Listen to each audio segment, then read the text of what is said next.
اب میرے اوپر یہ پنکھا لگا ہوا ہے، مجھے تو معلوم نہیں کس بھائی نے یہ پنکھا لگایا ہے، یہ اللہ کا گھر تعمیر ہے، ایک ایک اینٹ میں جس نے حصہ ڈالا، چاہے مسجد کے باہر کوئی تختی لگے نہ لگے، عرش پر تختی لگ گئی ہے سب کی۔ یار کہاں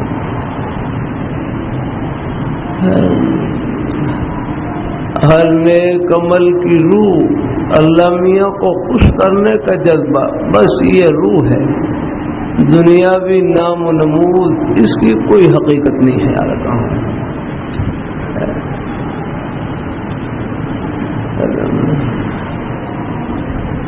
کوئی مصلحت کی وجہ سے کوئی تختی لگا دیں گنجائش ہے، لیکن خود ان چیزوں کی طلب نہ ہو۔ یار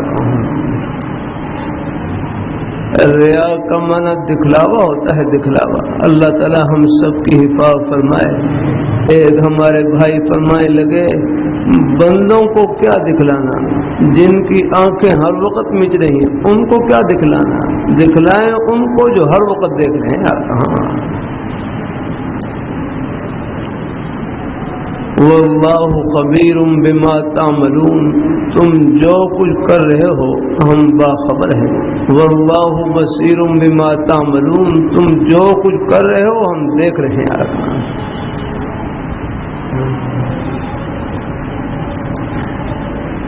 آدمی سب کو دھوکہ دے سکتا ہے، رب کو کوئی دھوکہ نہیں دے سکتا۔ کون دھوکہ دے سکتا ہے؟ منافقین تھے، منافقین زبان سے کلمہ پڑھتے ہیں اور دل میں کفر کے ستون کھڑے ہوئے ہیں، تو اللہ تعالیٰ نے اوپر سے آیت نازل فرمائی، وَمِنَ النَّاسِ مَن يَقُولُ آمَنَّا بِاللَّهِ وَبِالْيَوْمِ الْآخِرِ وَمَا هُمْ بِمُؤْمِنِينَ۔ بعض لوگ ایسے ہیں جو کہتے ہیں ہم ایمان لائے اللہ تعالیٰ پر، آخرت کے دن پر، وَمَا هُمْ بِمُؤْمِنِينَ، لیکن یہ ایمان لانے والے نہیں ہیں۔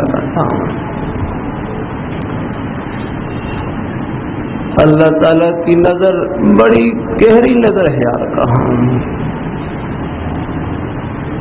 ان کا علم بڑا گہرا علم۔ یار کہاں بندوں کا کیا علم ہے؟ یار کہاں